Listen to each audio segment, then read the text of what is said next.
Mi nombre es Aurelio Santander. Tengo 72 años. Y mi nuera me arrebató las llaves de mi propia casa. Me echó a la calle como si fuera un vagabundo. Pero lo que ella no sabía es que al día siguiente, un juez la iba a callar para siempre. Imagínate la humillación.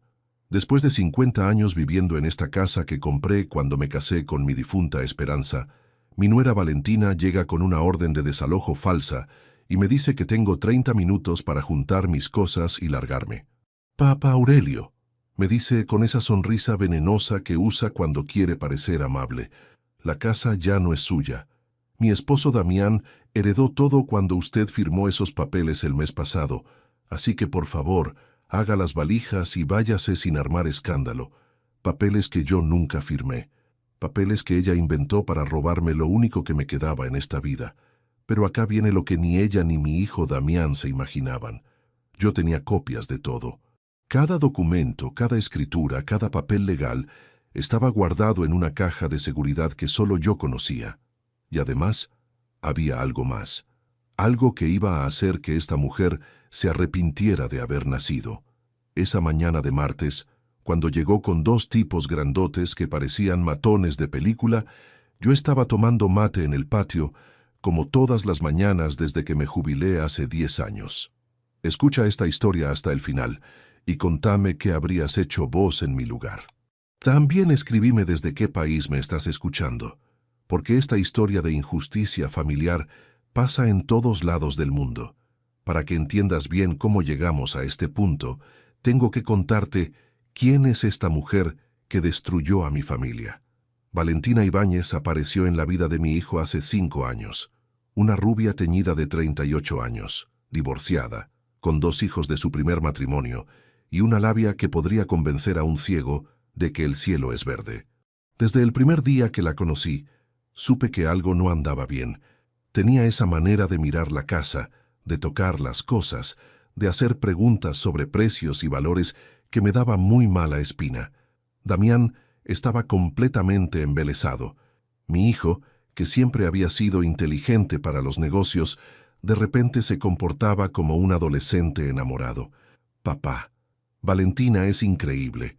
Es tan diferente a todas las mujeres que conocí. Me entiende, me apoya, me hace sentir especial. Especial. Esa era la palabra que más usaba cuando hablaba de ella. Y yo pensaba, claro que te hace sentir especial, hijo, porque necesita algo de vos.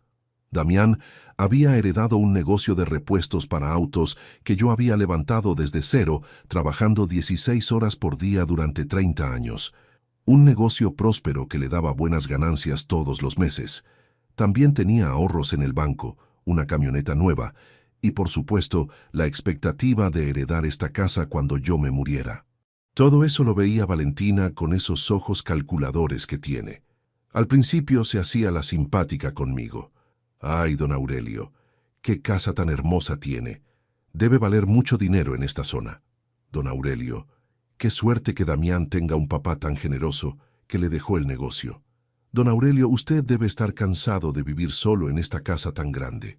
Siempre hablando de plata, siempre calculando, siempre tanteando el terreno. Cuando se casaron, yo les ofrecí que vinieran a vivir acá conmigo. La casa tiene 4 habitaciones.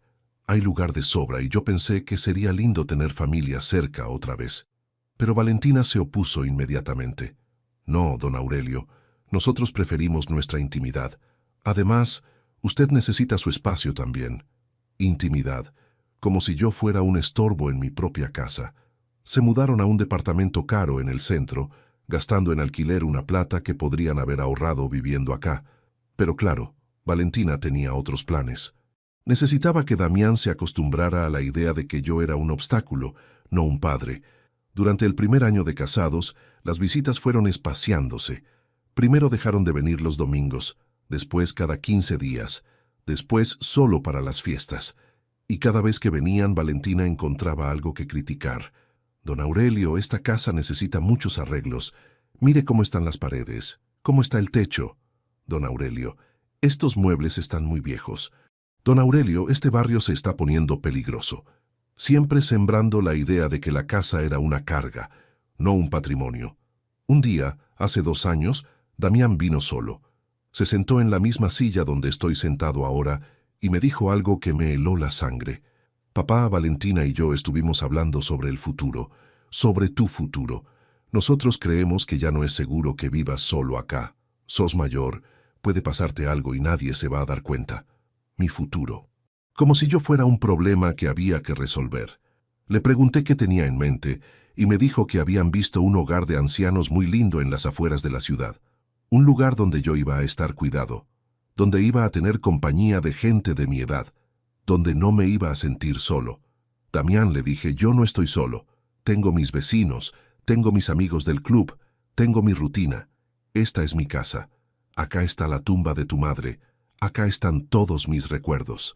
Pero papá, me dijo, vos podés visitar la tumba de mamá cuando quieras. Y nosotros te vamos a ir a ver al hogar todas las semanas. El hogar. Como si yo fuera un perro que hay que llevar a una pensión. Le dije que no, que mientras tuviera salud y cabeza clara, me iba a quedar en mi casa. Y ahí fue cuando Damián cambió de estrategia. Está bien, papá, respeto tu decisión, pero al menos pensalo. Valentina solo quiere lo mejor para vos. Valentina quiere lo mejor para mí. ¡Qué mentira tan grande! Valentina quería esta casa y estaba usando a mi hijo para conseguirla. Después de esa conversación, las cosas empeoraron. Las visitas se volvieron aún más raras y cuando venían, Valentina se quedaba callada, mirándome con una cara que no te puedo describir. Una cara de fastidio, como si mi sola presencia la molestara. Damián empezó a venir solo de vez en cuando, siempre con la misma conversación. «Papá, ¿no querés reconsiderar lo del hogar?» «Papá, Valentina vio otro lugar muy lindo. Papá, realmente creemos que sería mejor para todos. Para todos. Ah, pero no para mí, que era el dueño de la casa. Hace 6 meses, la cosa se puso más agresiva. Valentina empezó a venir con papeles. Don Aurelio, traje estos formularios para que los mire. Son para organizar mejor sus bienes, para que todo esté en orden por si algo le pasa. Papeles que yo nunca entendí bien, papeles llenos de letras chicas y palabras complicadas. ¿Qué si poder notarial? ¿Qué si transferencia de bienes? ¿Qué si fideicomiso? Cada vez que me traía papeles, Damián la acompañaba y me decía, «Firma nomás, papá. Es solo para tener todo en orden, para que no haya problemas legales después». Yo firmé algunos, los que mi hijo me aseguró que eran solo para organizar las cosas, pero nunca nada que transfiriera la propiedad de mi casa. Nunca nada que dijera que yo regalaba lo que era mío. Pero Valentina es más astuta de lo que yo pensaba. Resulta que entre esos papeles había algunos truchos, algunos que ella había hecho falsificar, algunos que decían cosas que yo nunca habría firmado ni en 1.000.000 de años, y con esos papeles falsos fue al registro de propiedades y logró que pongan la casa a nombre de Damián. Todo esto lo descubrí después, cuando ya era tarde, cuando ella ya había consumado su plan maestro. El lunes de la semana pasada, Damián me llamó por teléfono. «Papá, mañana Valentina va a pasar por casa. Quiere hablar con vos sobre unos temas importantes. No te preocupes, no es nada malo. Solo quiere aclarar algunas cosas. Temas importantes. Si yo hubiera sabido lo que se venía, habría salido corriendo de mi propia casa. Esa noche no pude dormir. Había algo en la voz de Damián que no me gustaba. Algo nervioso, algo falso, como cuando era chico y había hecho alguna travesura y tenía miedo de contarme. Me levanté varias veces a caminar por la casa, tocando las paredes que yo mismo había pintado, mirando los muebles que Esperanza y yo habíamos elegido juntos, recordando los 50 años de vida que habían pasado entre estas 4 paredes. A las 9 de la mañana del martes tocaron el timbre. Era Valentina con 2 tipos que nunca había visto en mi vida. Tipos grandes, con caras de pocos amigos, vestidos de traje pero con pinta de matones. «Buenos días, don Aurelio», me dijo Valentina con esa sonrisa falsa que practica frente al espejo. «Espero que esté preparado para nuestra conversación». «¿Preparado para qué?», le pregunté, pero ella ya había entrado a mi casa sin que yo la invitara, seguida por los 2 gorillas. Se sentó en el sillón de Esperanza, en el lugar donde solo se sentaba mi difunta esposa, y sacó una carpeta llena de papeles. «Don Aurelio, tengo noticias importantes. La casa ya no es suya. Mi esposo Damián es ahora el propietario legal de esta propiedad. Le mostré los papeles. documentos del registro de la propiedad, documentos que decían que yo había transferido la casa a nombre de mi hijo, documentos que yo nunca había firmado, pero que tenían mi firma. Una firma falsificada tan bien hecha que hasta yo mismo me quedé dudando si realmente la había hecho. Don Aurelio, siguió diciendo, como mi esposo es el nuevo dueño, él ha decidido que usted ya no puede seguir viviendo acá. ¿Dónde está Damián?, le pregunté. ¿Por qué no vino él a decirme esto? Damián está trabajando, me respondió. Él me pidió que me ocupara de este tema porque es muy doloroso para él. Es doloroso tener que echar a su propio padre, así que prefirió que lo haga yo. Qué conveniente. Mi propio hijo no tuvo las pelotas de venir a echarme él mismo. Usted tiene 30 minutos para juntar sus cosas personales, siguió diciendo Valentina. Puede llevarse la ropa, algunos recuerdos, las fotos, pero los muebles, los electrodomésticos y todo lo demás se queda acá. Nosotros nos vamos a mudar la semana que viene y necesitamos que la casa esté libre. Mis cosas personales, en mi propia casa. Los muebles que yo había comprado, los electrodomésticos que yo había pagado, todo se quedaba para que lo usara esta ladrona. ¿Y dónde se supone que voy a vivir?, le pregunté. Bueno, don Aurelio, eso no es problema nuestro. Usted es un hombre adulto, se las va a arreglar. Siempre puede ir a un hogar de ancianos, como le habíamos sugerido antes, o alquilar algo chiquito con su jubilación. Un hogar de ancianos. Exactamente lo que habían planeado desde el principio. Le dije que esos papeles eran falsos, que yo nunca había firmado nada que transfiriera mi casa, que se estaba aprovechando de un viejo. Y ahí fue cuando mostró su verdadera cara. Don Aurelio, me dijo con una voz que me dio escalofríos, estos papeles son completamente legales, están registrados, están firmados, están sellados. Si usted no se va por las buenas, vamos a tener que hacer que se vaya por las malas. Los dos tipos que la acompañaban se pararon detrás de ella, cruzaron los brazos y me miraron como diciendo, ¿vas a hacer problemas, viejo?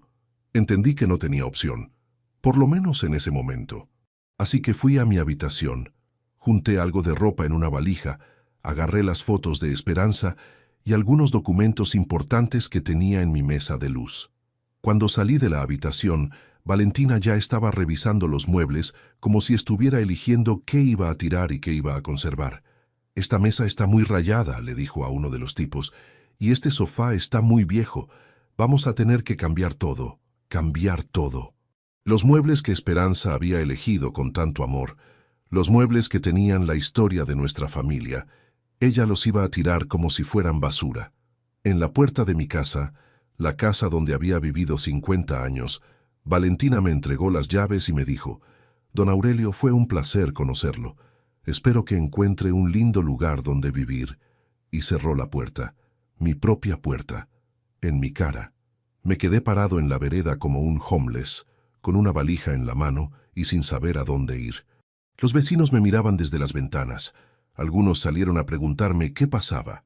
«Don Aurelio, ¿está todo bien? ¿Por qué sale con las valijas?» Y yo no sabía qué responder. «¿Cómo les explicas que tu propia nuera te robó la casa con papeles falsos? ¿Cómo les decís que tu hijo te traicionó de la manera más cobarde posible?» Caminé hasta la estación de colectivos y me subí al primero que pasó. No sabía a dónde iba, solo sabía que tenía que alejarme de ahí antes de hacer una locura, antes de volver y romperle la cara a esa mujer. Terminé en el centro de la ciudad, sentado en una plaza, preguntándome cómo había llegado a esta situación, cómo había criado a un hijo capaz de hacer esto. Pero entonces recordé algo. Recordé que en mi mesa de luz, entre los documentos que había agarrado, estaban las fotocopias de todas las escrituras originales de mi casa. Copias que yo había hecho años atrás, cuando organicé mis papeles después de la muerte de Esperanza. Copias que mostraban claramente que yo era el único dueño de esa propiedad.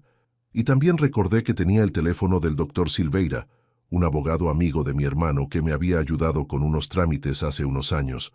Un hombre honesto que conocía bien las leyes de propiedad. Esa misma tarde lo llamé desde un locutorio. «Doctor Silveira, soy Aurelio Santander, el hermano de Rafael. Necesito su ayuda urgente. Tengo un problema muy grave con mi casa». Le conté toda la historia. Como Valentina me había echado con papeles falsos, cómo había falsificado mi firma, cómo había logrado registrar la casa a nombre de Damián sin mi consentimiento. El doctor me escuchó en silencio y cuando terminé de hablar, me dijo: «Don Aurelio, lo que me cuenta es un delito muy grave. Es falsificación de documentos, es estafa, es usurpación. Si usted tiene las escrituras originales y puede probar que nunca transfirió la propiedad, podemos actuar inmediatamente». Nos encontramos en su oficina esa misma noche. Le mostré todos los documentos que tenía, las copias de las escrituras originales, los recibos de los servicios a mi nombre, todo lo que probaba que yo era el verdadero dueño. El doctor revisó todo y me dijo: «Don Aurelio, usted tiene un caso sólido. Mañana mismo vamos a presentar una denuncia penal y vamos a pedir una orden judicial para que le devuelvan la casa inmediatamente. Pero hay algo más que podemos hacer», me dijo con una sonrisa. «Podemos pedir que arresten a su nuera por falsificación de documentos. Si los papeles que ella presentó tienen su firma falsificada, eso es un delito que se paga con cárcel. ¿Usted quiere que vayamos hasta el final?». Le dije que sí, que fuéramos hasta el final, que esta mujer tenía que pagar por lo que había hecho. Esa noche dormí en un hotel cerca del centro. Por primera vez en meses dormí tranquilo, sabiendo que al día siguiente la justicia iba a actuar. Sabiendo que Valentina iba a recibir su merecido. A las 8 de la mañana del miércoles, estábamos en los tribunales presentando la denuncia. A las 10, el juez ya había firmado la orden de desalojo contra Valentina y Damián. A las 11, la policía ya estaba yendo hacia mi casa. Yo fui con ellos. Quería ver la cara de Valentina cuando se diera cuenta de que había subestimado a este viejo. Cuando tocamos el timbre, atendió Damián. Estaba en pijama, con cara de dormido. «Papá, ¿qué haces acá? ¿Qué hace la policía?». «Vengo a recuperar mi casa, hijo. La casa que tu mujer me robó con documentos falsos». El oficial le mostró la orden del juez. «Señor, tenemos órdenes de desalojar a los ocupantes ilegales de esta propiedad y de arrestar a la señora Valentina Ibáñez por falsificación de documentos». Damián se puso blanco como una pared. «Papá, yo no sabía nada de documentos falsos. Valentina me dijo que vos habías firmado todo, que vos habías decidido transferirme la casa». Yo le creí. La creíste porque te convenía creerle, hijo, porque era más fácil que enfrentar la realidad de que tu mujer es una estafadora. Valentina apareció detrás de Damián en bata de baño, con el pelo despeinado y una cara de terror que me dio una satisfacción enorme. «¿Qué está pasando acá?», gritó. «¿Por qué está la policía?». «Lo que está pasando, señora», le dijo el oficial, «es que usted está arrestada por falsificación de documentos públicos, estafa y usurpación de propiedad. Tiene derecho a permanecer callada». La esposaron ahí mismo en la puerta de mi casa. Mientras se la llevaban gritaba que todo era un malentendido, que los papeles eran legales, que yo estaba loco. Pero los gritos no le sirvieron de nada. Los peritos ya habían analizado las firmas y confirmado que eran falsas. El juez ya había visto las escrituras originales. La justicia ya había hablado. Damián se quedó parado en el medio de la sala, llorando como un chico. «Papá, perdóname. Yo no sabía que Valentina había falsificado los documentos. Ella me convenció de que vos habías decidido darme la casa porque ya no la necesitabas. Yo solo quería que estuvieras seguro en un lugar donde te cuidaran bien». «¿Seguro?», le pregunté. «Echándome de mi propia casa me ibas a mantener seguro». «Damián», le dije, «vos sos mi hijo y te voy a perdonar porque sé que esa mujer te lavó el cerebro. Pero a partir de hoy las cosas van a ser diferentes. Vas a tener que ganarte mi confianza otra vez. Vas a tener que demostrarme que el hijo que yo crié todavía existe ahí adentro». Los policías se fueron llevando a Valentina. Damián juntó sus cosas y se fue a un hotel. Y yo volví a estar en mi casa, en mi lugar, donde siempre debía haber estado. Esa tarde vinieron todos los vecinos a preguntarme qué había pasado. «Don Aurelio, vimos que se llevaron detenida a su nuera. ¿Está todo bien?». Les conté toda la historia. Cómo me habían echado con documentos falsos, cómo había recuperado mi casa, cómo la justicia había triunfado sobre la estafa. Los vecinos no podían creer lo que habían hecho conmigo. «¡Qué maldad, don Aurelio! aprovecharse de un señor mayor. Menos mal que usted pudo defenderse. Sí, pude defenderme, porque tuve la inteligencia de guardar copias de todos mis documentos importantes, porque no me quedé callado cuando me hicieron injusticia, porque busqué ayuda legal en lugar de resignarme a ser víctima. 3 días después, Damián vino a casa. Venía solo, con la cara de alguien que no había dormido en semanas. Se sentó en el sillón y me dijo: «Papá, Valentina está presa. Puede estar hasta 5 años en la cárcel por falsificación de documentos. Su abogado dice que es muy difícil que salga pronto. 5 años. Tal vez en 5 años aprenda que no se puede andar por la vida robándole a la gente». Damián me pidió perdón. Me dijo que Valentina lo había manipulado, que le había hecho creer que yo estaba senil, que ya no podía cuidarme solo, que transferir la casa era lo mejor para todos. Me dijo que él realmente pensaba que me estaba ayudando, que nunca se imaginó que su mujer fuera capaz de falsificar documentos. Le dije que lo perdonaba, pero que las cosas tenían que cambiar, que ya no iba a tolerar que nadie tomara decisiones sobre mi vida sin consultarme, que mientras tuviera salud y cabeza clara, iba a seguir siendo el dueño de mi destino, y que si alguna vez volvía a traer a casa a una mujer que solo buscara mi plata, la iba a echar a patadas sin importar quién fuera. Damián me prometió que había aprendido la lección, que nunca más se iba a dejar manipular por nadie, que iba a valorar más a su familia que a cualquier mujer que apareciera en su vida. Espero que sea cierto, porque las segundas oportunidades no se dan muchas veces en la vida. Ahora estoy acá, en mi casa, en mi sillón, tomando mate como todas las mañanas. Los muebles siguen siendo los mismos. Las paredes siguen teniendo las fotos de Esperanza. Todo está como debe estar, como siempre debió haber estado. Valentina está presa pagando por sus delitos. Damián está tratando de reconstruir su vida y su relación conmigo. Y yo aprendí algo muy importante. Aprendí que nunca es tarde para defenderse, que la edad no es excusa para dejarse pisotear, que siempre hay que guardar copias de los documentos importantes, y que cuando alguien te quiere sacar lo que es tuyo, no importa quién sea, hay que pelear hasta las últimas consecuencias. ¿Vos qué habrías hecho en mi lugar? ¿Te habrías quedado callado y aceptado la injusticia? ¿O habrías peleado como peleé yo? Contame también desde qué país me estás escuchando, porque quiero saber si estas historias de abuso a los mayores pasan en otros lugares también. Pero déjame contarte algo más, porque esta historia no termina con Valentina presa. Hay algo que pasó después que me demostró que la justicia a veces toma caminos que uno no espera. Una semana después de que arrestaran a Valentina, apareció en mi casa una mujer joven de unos 25 años que se presentó como Sofía Delgado, la hija mayor de Valentina del primer matrimonio. Venía con los ojos hinchados de llorar y una carpeta bajo el brazo. «Don Aurelio», me dijo, «sé que mi madre le hizo algo terrible, pero necesito hablar con usted. Hay cosas que usted no sabe sobre mi familia, cosas que explican por qué mi madre hizo lo que hizo». Le dije que pasara, porque algo en su manera de hablar me daba a entender que esta chica era diferente a su madre. Sofía se sentó en el borde del sillón y me contó una historia que me partió el corazón.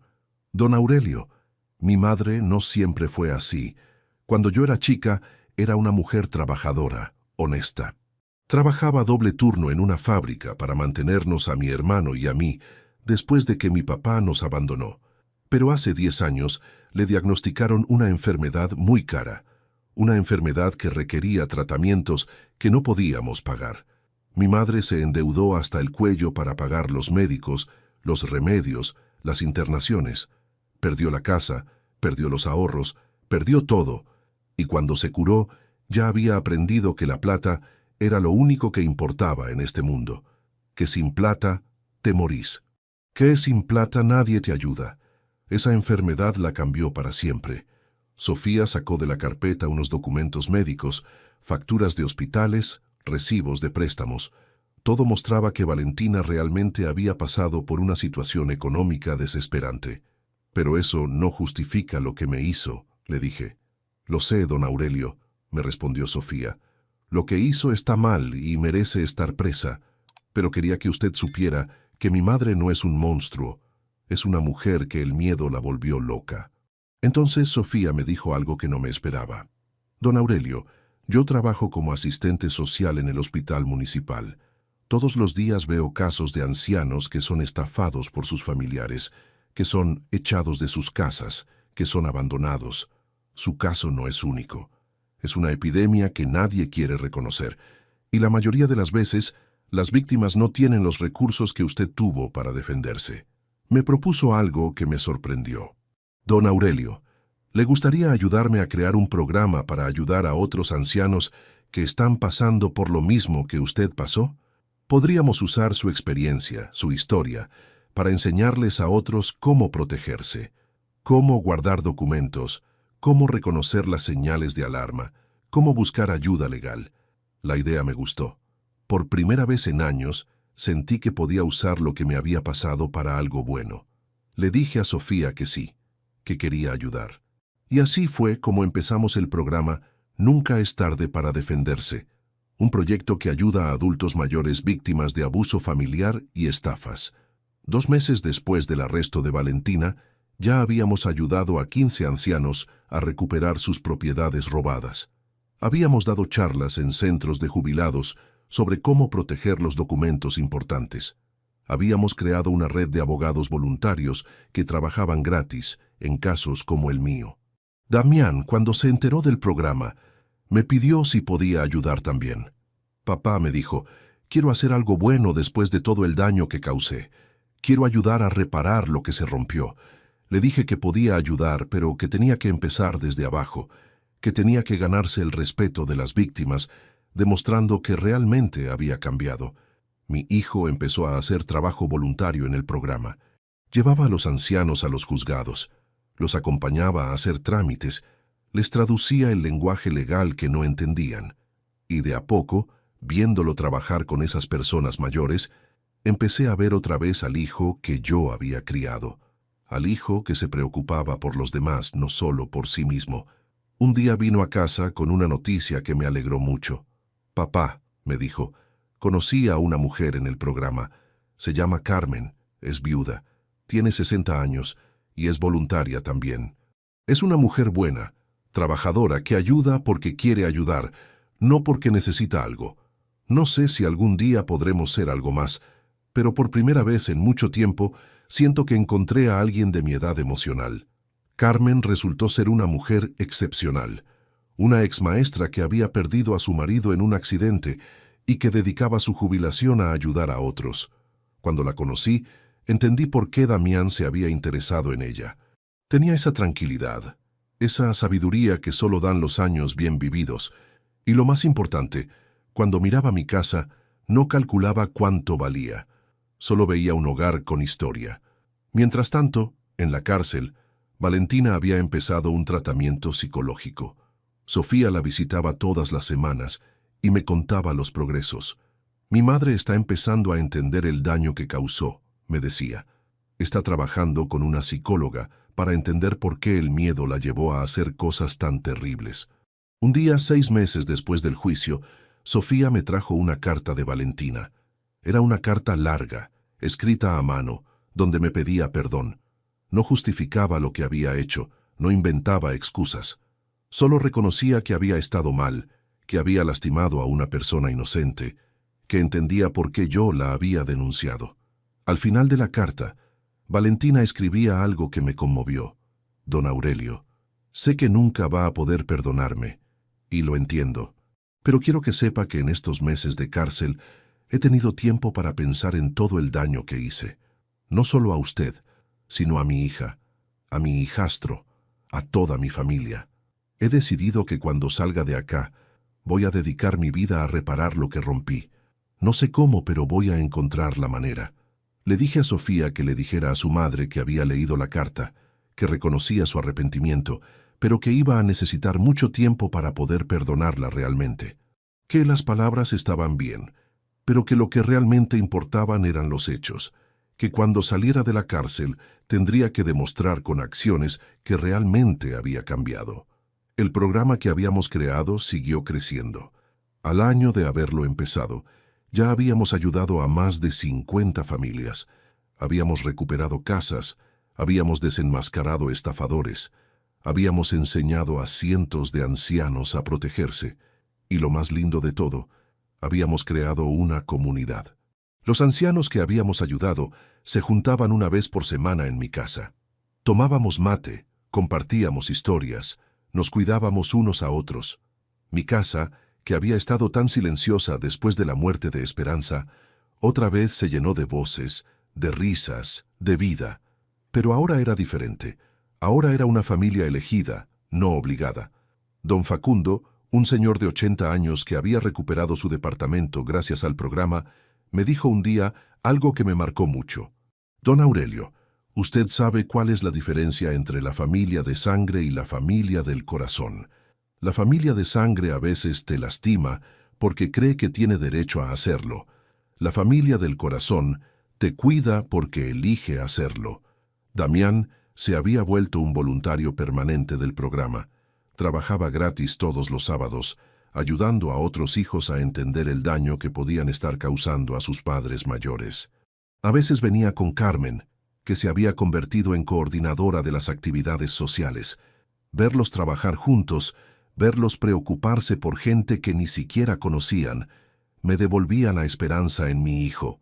Un día, 1 año y medio después de todo lo que había pasado, estábamos en la casa preparando una charla para el centro de jubilados del barrio cuando sonó el teléfono. Era Sofía. Don Aurelio, me dijo con voz emocionada, mi madre salió en libertad condicional. Se portó bien en la cárcel, completó el tratamiento psicológico y el juez decidió darle una segunda oportunidad. ¿Y qué va a hacer ahora?, le pregunté. Va a trabajar como voluntaria en un hogar de ancianos, me respondió Sofía. Quiere dedicar el tiempo que le queda de condena a cuidar a personas mayores. Dice que es la única manera que encuentra de empezar a reparar el daño que hizo. No va a ganar ni un peso. Va a trabajar gratis, limpiando, cocinando, acompañando a los que están solos. 2 meses después, Valentina apareció en la puerta de mi casa. Estaba muy cambiada, más flaca, con el pelo gris, con la cara marcada por meses de pensar en lo que había hecho. Se quedó parada en la vereda, sin atreverse a tocar el timbre. Desde la ventana la vi durante 1 hora parada ahí, juntando coraje para hablar conmigo. Finalmente salí yo. «Valentina», le dije, «¿qué haces acá?» «Don Aurelio», me respondió con una voz muy distinta a la que recordaba, «vine a pedirle perdón en persona». No espero que me perdone, no espero que me invite a pasar. Solo quería que supiera que entiendo el daño terrible que le hice y que voy a pasar el resto de mi vida tratando de ser una mejor persona. Le dije que entrara. Se sentó en el borde del mismo sillón donde había estado el día que me echó, pero ahora era una mujer completamente diferente. Me contó sobre su tiempo en la cárcel, sobre las terapias, sobre lo que había aprendido. Me habló de su trabajo en el hogar de ancianos, de cómo cuidar a esos viejitos. La había ayudado a entender el dolor que me había causado. «Don Aurelio», me dijo, «en el hogar hay un señor de 75 años que sus hijos internaron y nunca más lo visitaron. Todos los días me pregunta cuándo van a venir, y todos los días tengo que inventar una excusa. Viéndolo a él, entendí lo que usted debió sentir cuando yo lo eché de su casa. La desesperación, la soledad, la traición. Le dije que veía el cambio, que notaba que había aprendido, pero que iba a necesitar tiempo para poder confiar en ella otra vez. Que el perdón era un proceso, no un momento, que tendría que demostrar día a día que realmente había cambiado. Valentina me dijo que lo entendía, que no tenía apuro, que iba a ganarse el perdón con hechos, no con palabras. Desde ese día, Valentina empezó a venir 1 vez por semana a ayudar en el programa. Al principio los otros ancianos desconfiaban de ella, sabían lo que había hecho, pero de a poco, viéndola trabajar sin cobrar nada, viéndola cuidar a los más vulnerables, empezaron a aceptarla, no como amiga, pero sí como alguien que estaba tratando de reparar sus errores.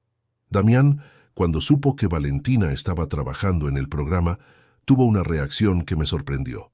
«Papá», me dijo, «no sé si puedo perdonarla por lo que nos hizo pasar, pero respeto que esté tratando de cambiar. Si vos crees que merece una segunda oportunidad, yo voy a respetar tu decisión. Solo te pido que tengas cuidado». Carmen, que es una mujer muy sabia, me dijo algo que me hizo reflexionar mucho. Aurelio, me dijo, el perdón no es para la otra persona, es para vos. Si te quedás con la bronca para siempre, la única persona que sufre sos vos.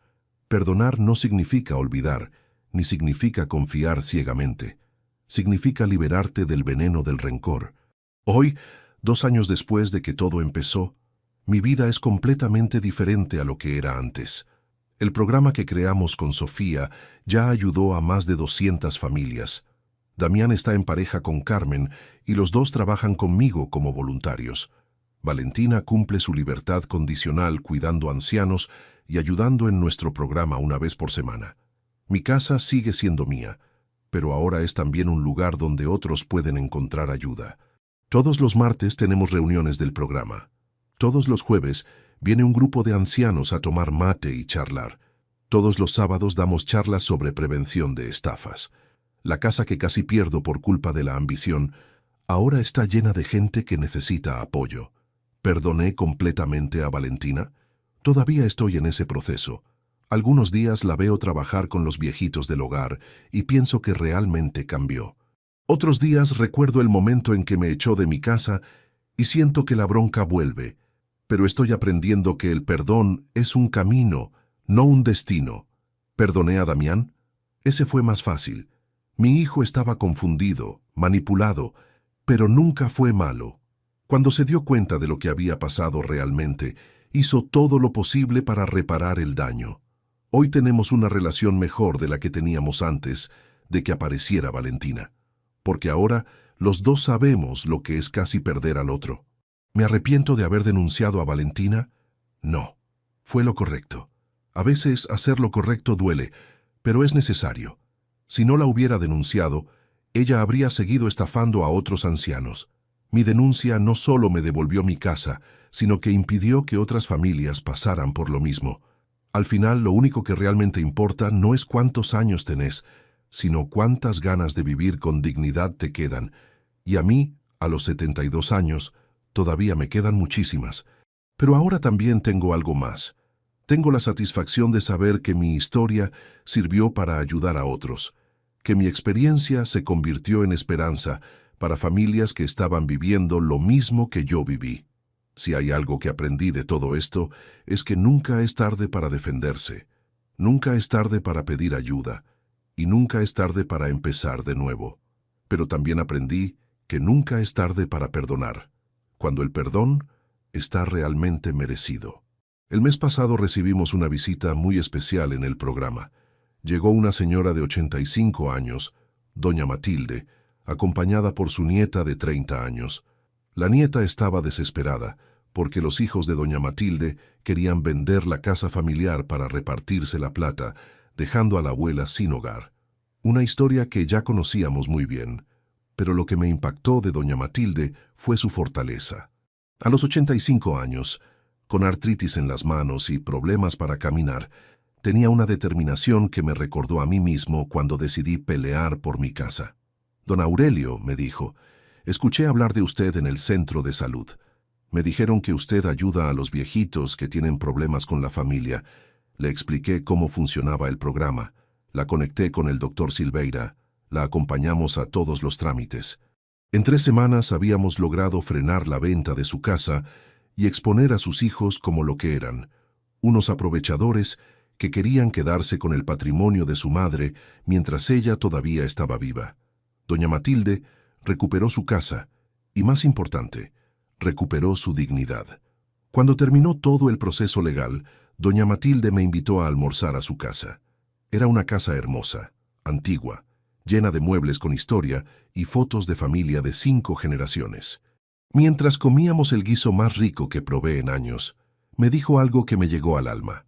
Don Aurelio, si no fuera por usted y por este programa, hoy estaría viviendo en la calle o en un asilo barato pagado por el gobierno. Pero hay algo más, siguió diciéndome. Usted no solo me ayudó a recuperar mi casa, me ayudó a recuperar la fe en que todavía hay gente buena en este mundo. Me ayudó a entender que la edad no es una enfermedad y que merecemos respeto hasta el último día de nuestras vidas. Esas palabras me conmovieron tanto que se me llenaron los ojos de lágrimas. Doña Matilde se convirtió en una de nuestras voluntarias más activas. Todos los jueves viene a mi casa para las reuniones del grupo de apoyo. Tiene una manera muy especial de consolar a los ancianos que recién llegan al programa, desesperados y humillados por sus propias familias. Ella les dice: yo también pasé por lo mismo. Yo también pensé que no tenía salida, pero mirá dónde estoy ahora.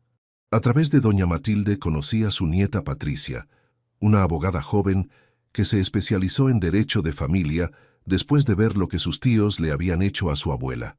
Patricia se sumó a nuestro equipo de abogados voluntarios y trajo una energía increíble al programa. Don Aurelio, me dijo un día, usted no se imagina la cantidad de casos como el de mi abuela que llegan a mi estudio todos los meses. Patricia empezó a documentar todos los casos que atendíamos en el programa. Creó una base de datos con las historias, los métodos que usaban los estafadores, las soluciones que habíamos encontrado. Su idea era escribir un libro que sirviera como guía para otros ancianos y sus familias. Un libro que se llamaría Manual de Supervivencia para Abuelos en Peligro. Cuando Patricia me propuso que escribiera el prólogo del libro contando mi historia, al principio dudé. No soy escritor, le dije. Soy un viejo que tuvo suerte de poder defenderse. Pero Patricia insistió. Don Aurelio, su historia es exactamente lo que necesitan leer miles de ancianos que están pasando por lo mismo. Su experiencia puede salvar familias enteras.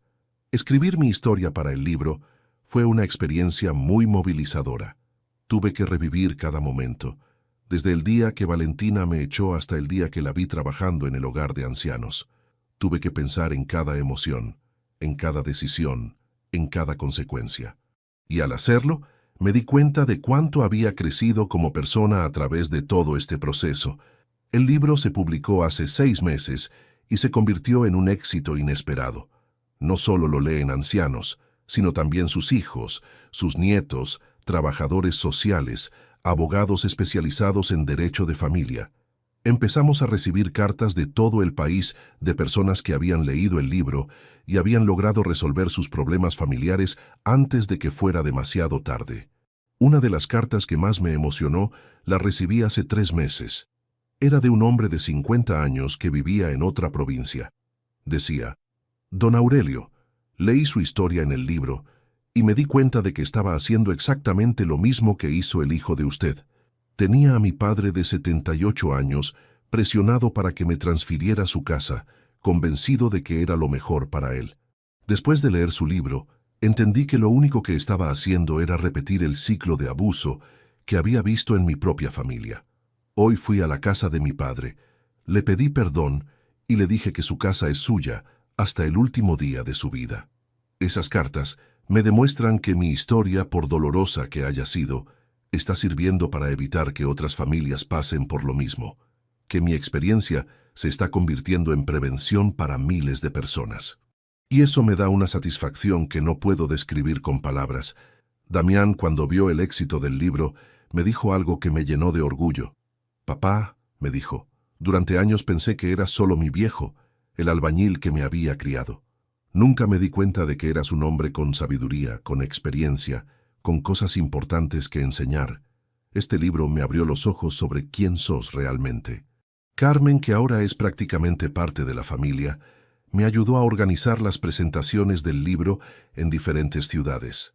Hemos viajado por 5 provincias contando la historia, enseñando a los ancianos a protegerse, capacitando a trabajadores sociales y abogados. En cada presentación hay ancianos que se acercan a contarme sus propias historias y muchas veces terminamos llorando juntos. Hace un mes, en una presentación en la capital, se acercó un hombre de mi edad que me contó algo que me impactó mucho. Don Aurelio, me dijo, mi historia es peor que la suya. Mi hija no solo me robó la casa, sino que me internó en un geriátrico psiquiátrico diciendo que estaba loco. Pasé 2 años encerrado hasta que un trabajador social leyó su libro y se dio cuenta de que yo estaba perfectamente cuerdo. Ese hombre, don Esteban, se convirtió en otro de nuestros voluntarios. Su experiencia en el geriátrico psiquiátrico nos ayudó a entender una nueva forma de abuso contra los ancianos: la internación forzosa con diagnósticos falsos.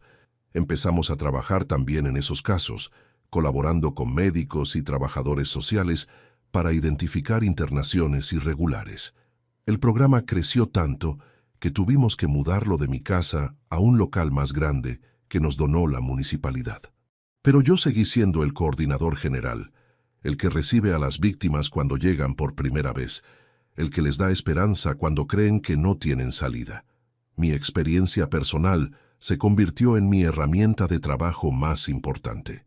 Valentina, que ya lleva un año trabajando en el hogar de ancianos, me pidió hace unas semanas si podía acompañarme a una de las charlas que damos en los centros de jubilados. «Quiero contar mi parte de la historia», me dijo.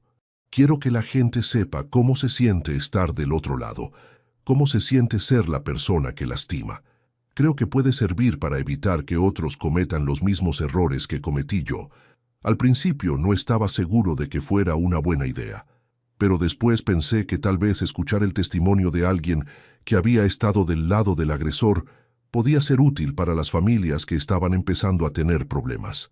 Así que le dije que sí, que podía acompañarme a la próxima charla. La charla fue en un centro de jubilados del barrio sur. Había como 50 personas, entre ancianos y sus familiares. Yo conté mi historia como siempre, pero cuando llegó el momento de las preguntas, Valentina pidió permiso para hablar. Se paró adelante de todos y se presentó. «Mi nombre es Valentina Ibáñez», dijo, «y yo soy la mujer que le hizo todo esto a don Aurelio». El silencio que se hizo en la sala era tan profundo que se podía escuchar respirar a la gente. Valentina siguió hablando. «Estoy acá para contarles cómo una persona aparentemente normal puede convertirse en un monstruo cuando el miedo y la ambición la dominan. Estoy acá para que vean que detrás de cada abusador hay una historia, pero que esa historia nunca justifica el daño que se hace». Valentina contó su historia, la enfermedad, las deudas, el miedo a volver a pasar necesidad, pero también contó las consecuencias de sus actos, los meses en la cárcel, la terapia, el trabajo de reparación que estaba haciendo. Al final de su testimonio, una señora del público le preguntó, «¿Usted realmente cambió o está acá solo para quedar bien?». Valentina la miró a los ojos y le respondió con una sinceridad que me conmovió. «Señora», le dijo, «yo no puedo demostrarle que cambié con palabras. Solo puedo demostrárselo con hechos, día a día, por el resto de mi vida. Si usted me conociera dentro de 10 años y viera que sigo trabajando con ancianos sin cobrar un peso, tal vez ahí me creería. Pero hoy lo único que puedo hacer es prometerle que voy a intentar ser mejor persona cada día». Después de esa charla, varias familias se acercaron para agradecernos. Una señora me dijo que escuchar a Valentina la había ayudado a entender por qué su hijo había empezado a presionarla para vender su casa. Otra familia decidió empezar terapia familiar para resolver sus problemas antes de que fuera demasiado tarde. Hoy, 3 años después de que todo empezó, puedo decir que mi vida tiene un propósito que nunca imaginé. Mi casa sigue siendo mía, pero ahora es también el símbolo de que es posible defenderse, es posible recuperar lo perdido, es posible empezar de nuevo a cualquier edad. El programa ya ayudó a más de 500 familias, el libro se vendió en todo el país y las charlas que damos llegaron a miles de personas. Pero lo más importante no son los números, sino las historias. Cada anciano que recupera su dignidad, cada familia que aprende a respetarse, cada hijo que entiende que sus padres merecen amor hasta el último día de sus vidas. ¿Te diste cuenta de algo? Al final, la peor experiencia de mi vida se convirtió en la mejor oportunidad de mi vida. El dolor se transformó en propósito, la humillación se convirtió en sabiduría y la injusticia se transformó en justicia para muchos otros. A los 75 años que tengo ahora, puedo decir que cada día me levanto con ganas de seguir luchando.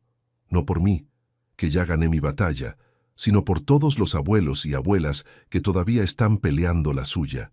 Porque mientras haya un anciano siendo maltratado por su familia, mientras haya un hijo que crea que puede disponer de la vida de sus padres, va a hacer falta gente que se pare y diga, esto no está bien.